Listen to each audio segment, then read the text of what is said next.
Hi guys, Matt Easton here. So recently a number of videos have gone around, particularly on Facebook, of people speed shooting with bows, mainly with traditional recurve bows, Hungarian and Mongolian type bows, much like this. And this is really cool stuff. I'm not doing a general criticism of this kind of speed shooting technique. It's very, very interesting, and it's very good that people are experimenting with different ways that you can use traditional archery equipment and maybe trying to recreate new arts or lost arts that are no longer practiced in modern archery. But one thing that I do want to have a minor rant about is there's one video that went around, I think it was about 2 years ago now, and it recently resurfaced, that shows this secret lost art of speed shooting.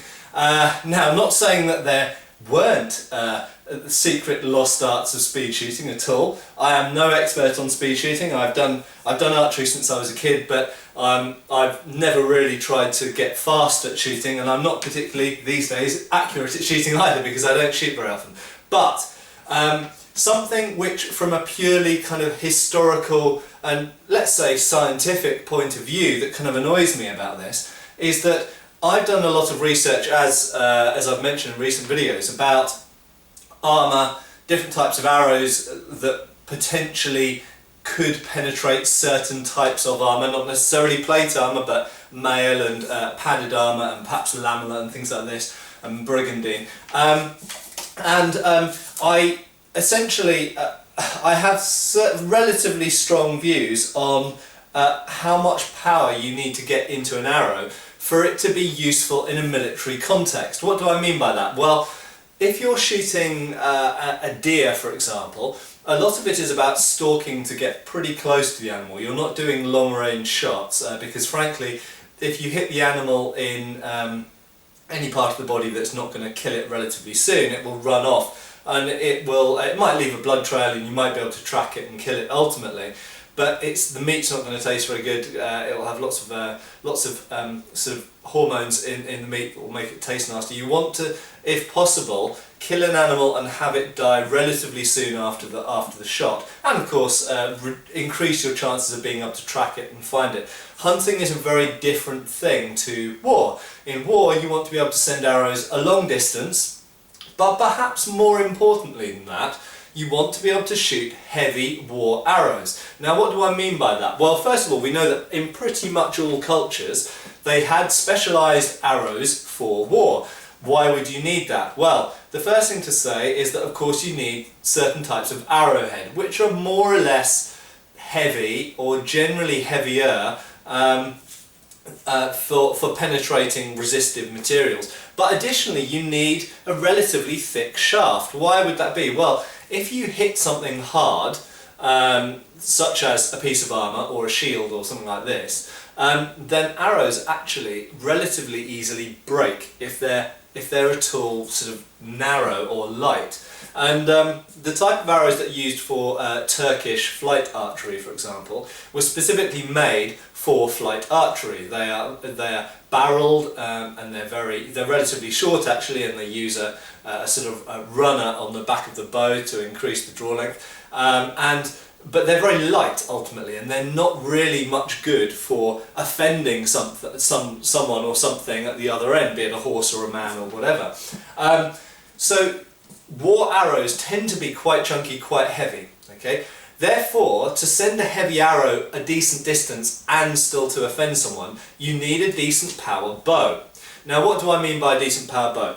In my opinion, and I'll talk more about draw weights in another video because it's a fairly big topic by itself, for war bows, be it a recurve war bow or a longbow war bow, but any kind of handheld bow that you're going to use in war, realistically you need to be looking at least about 70 or 80 pounds draw weight to send war arrows uprange to a decent distance and offend people.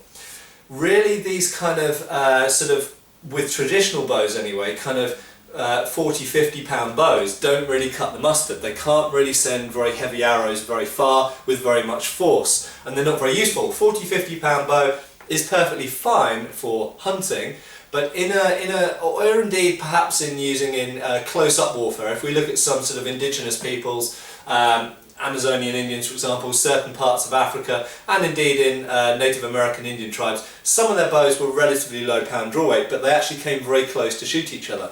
In a sort of classical world or medieval world sort of warfare context, you're shooting at opponents who are a long way away and they're often wearing protective clothing or armour. Okay, so you need heavier bows, heavier arrows. So, coming back to my original point, the thing that bugs me is that in a lot of these speed shooting videos, they are cheating. How are they cheating? Well, instead of drawing their bow back a decent range so they can get a decent amount of power into the arrow, and remember that for that arrow to travel a long distance and have penetrative power, you've got to be able to draw the arrow back at least the majority of its length and give it a long power stroke to get energy into this arrow.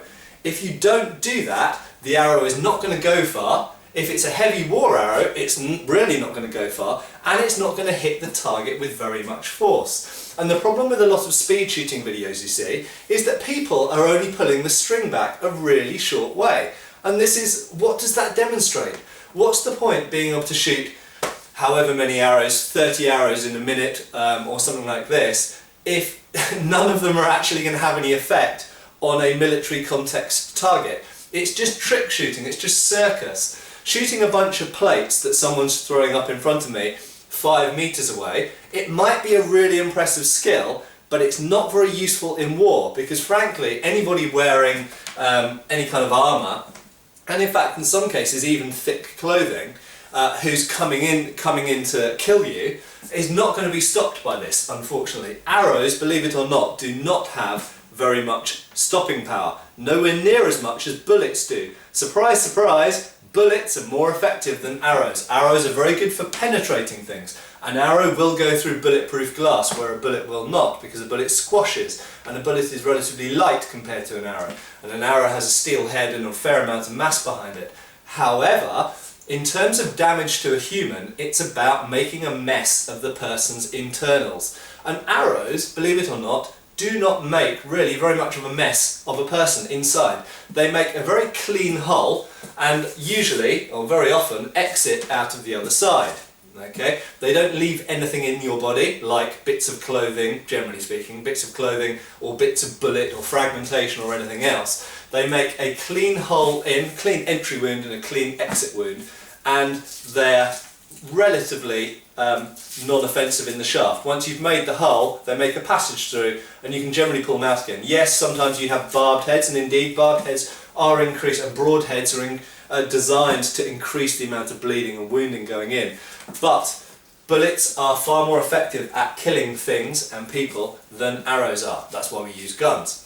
So, my real contention and my real rant point, and I'll do lots more videos talking about archery I think in the future, because there's lots of things to say about traditional archery, is that speed shooting, fantastic skill. Please practice it, please demonstrate it, please put videos on YouTube. I love to see them and lots of other people do, and it's an important skill to explore and develop. However, if you are going to speed shoot, please draw your bows back a decent distance when you shoot. Otherwise you're not really representing anything. You're not really representing putting a proper war arrow uprange and offending targets. Okay? Instead you're just going just pecking away on light targets that wouldn't actually seriously wound or at least incapacitate a normal human in normal clothes, and someone with any kind of like a gambeson or light armour, it's just going to bounce off them.